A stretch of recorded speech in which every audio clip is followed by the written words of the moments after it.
बात अब हम ऐसे ही करब कि कुल खेत खलिहान घर जमीन सब हमनिए के हो जाई। यह कोनो बात भइल?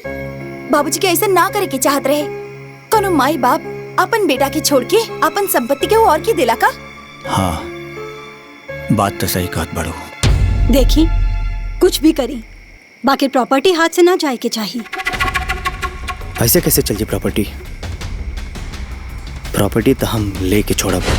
ना छोड़िया तो छीन ले प्रॉपर्टी। काहे से कि काका पूरे गांव में चिल्ला चिल्ला के कहले रहले, जे करी सेवा ऊ खाई मेवा। लिख के देता, हमसे बढ़िया न क्यों सेवा कैले बा और न कर पाई। हम करब सबसे बढ़िया सेवा, सबके फेल कर दे। पास तो हम ही होखब, चाहे कुछ हो जाए।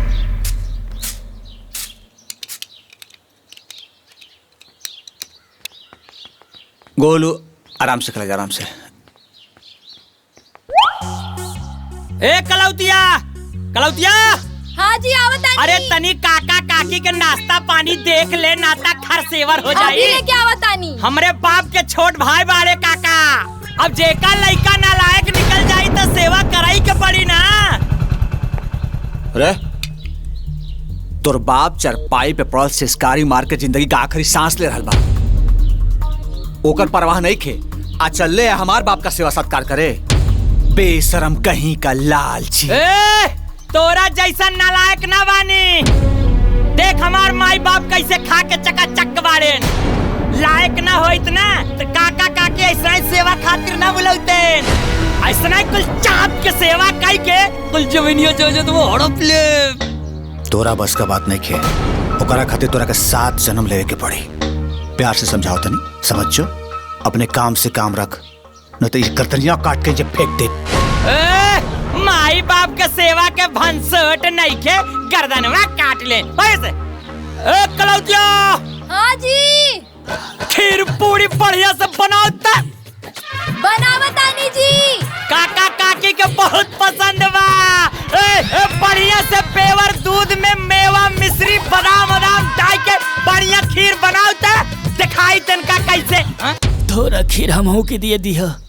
दवाई करावत करावत बिलाय जात है। शुगर चाप के चढ़ावा, खीर सुने ना के जीभ लवर लवर करे लाग। जब देखा लेटे लेटे टर टर करत लेटे रहने तो गटाई चाप के मुंगा दे। ए तारा, हाँ? का बनावत बाड़ू? अरे अब तो ऑफिस गल रानी वापस काहे आ गई नी? अरे सब छोड़ो, बताओ का बना रहल बाड़ू? दाल चावल रोटी सब्जी और का? ई सब बंद करा, फटाफट खीर और पूरी बनावा। खीर पूरी उ काहे? अरे झगड़ुआ बाबूजी कहते खीर और पूरी बना रहल बा, जल्दी कर। ओकरा से पहले खीर पूरी बना के बाबूजी के हमनी खिया दो जा। हाँ, जल्दी कर। हम अभी बनावतानी। अरे चला, हम तो साथ तानी, जल्दी जल्दी। पूरी बढ़िया बढ़िया नरम नरम छनी है। अरे रउआ चिंता जन करी, पूरी के साथ में हम गरम गरम परोठो बनैले बानी। ना तो हो जा काका काकी के जल्दी बना के खिया दी लोग हमनी से पहले ही। एक बात कलौतिया, तई बहुत गुडी बाड़े। दिखाइन में बकलोल है, अगर सुंदर होते ना तो पूरे गांव में आग लगा देते।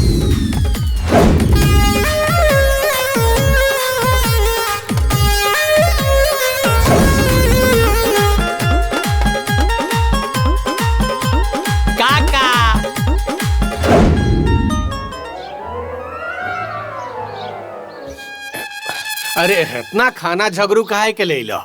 इतना हमनी से खाइल जाई। काका पराठा खाई ना, हमार कलौतिया रच रच के बनौले बा।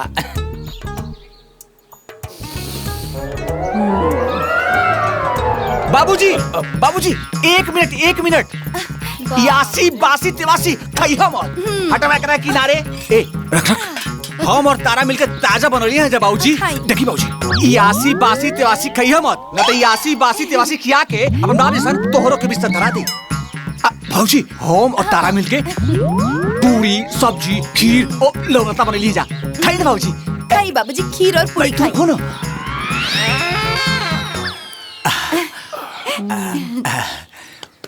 अरे रुकी बाबूजी, रुकी।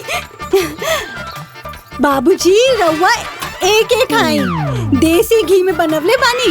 ये सब रिफाइन वाला नुकसान करी, एक खाई।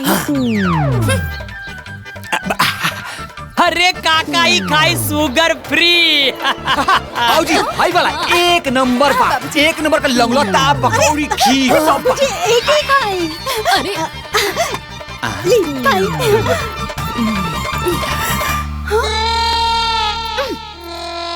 काका ये सब खाई एकदम शुद्ध देसी घी के बनल खीर बा। बढ़िया। ए बाबूजी हमार खाई ये बहुत अच्छा बनल बा।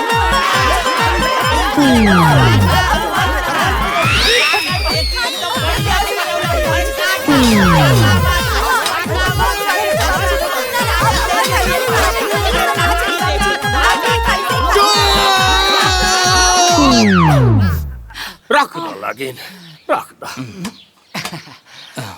ठीक बा, हमनी के दोनों बेका तोनी के सब जाने के भोजन में से तनी तनी खा लेब जा।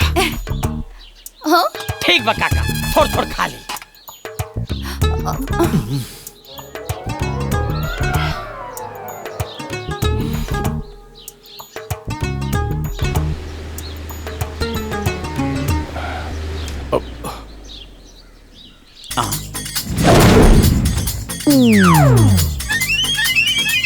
धार तेरी के एगो त इतना गर्मी के दिन बा, आ इतना स्वादिष्ट है भोजन बनल बा, एन टाइम पर ससुरा लाइट कट गई। अब इतना गर्मी में ई खाना केतरे खाइल जाए।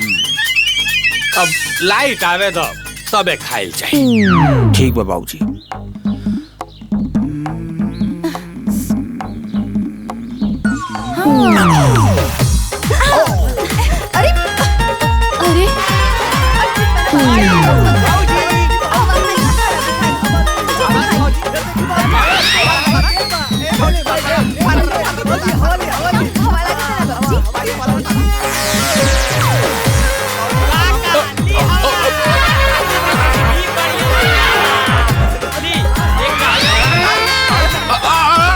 अरे बस करो लगिन तोनी के। इतना बड़का बारात फतर फतर फतर डोलावत तारा, हमरा तो डर लागता कपरवा न फूट जाए। तनको हवा नहीं लागत हमरा। अब तो लाइट आई तबे हमनी के खाएब जा। का हो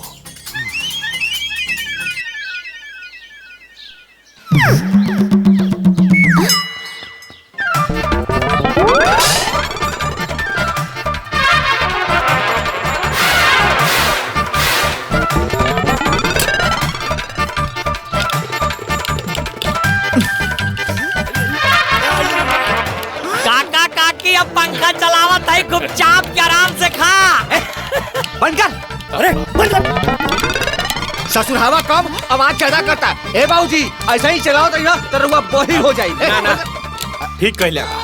वाह झगड़ू, का दिमाग लगौले बाड़े हैं? मान गए नी तोरा। काका का आराम से खूब हवा ले लेके। अब आदमी प्रेम से बैठ के खाना खा सकता। का हो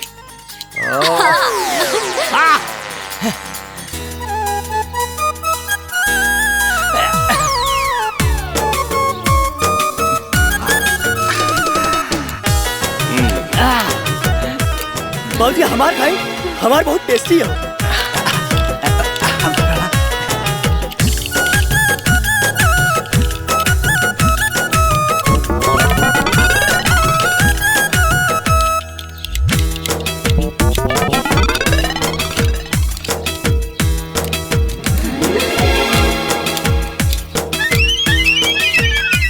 खाई खाई दालो पी जाई।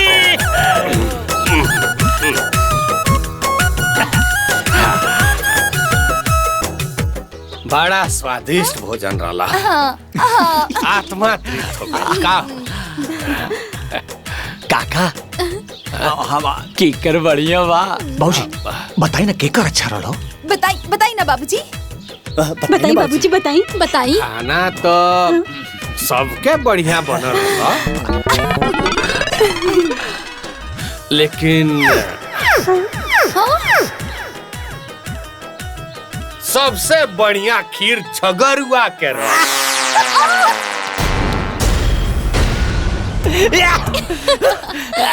काका रउआ बहुत समझदार बानी। रहुआ के सब पता बा केकर नीक बा केकर खराब बा, बाकी बनरा बनरी का जाने अदरक के स्वाद।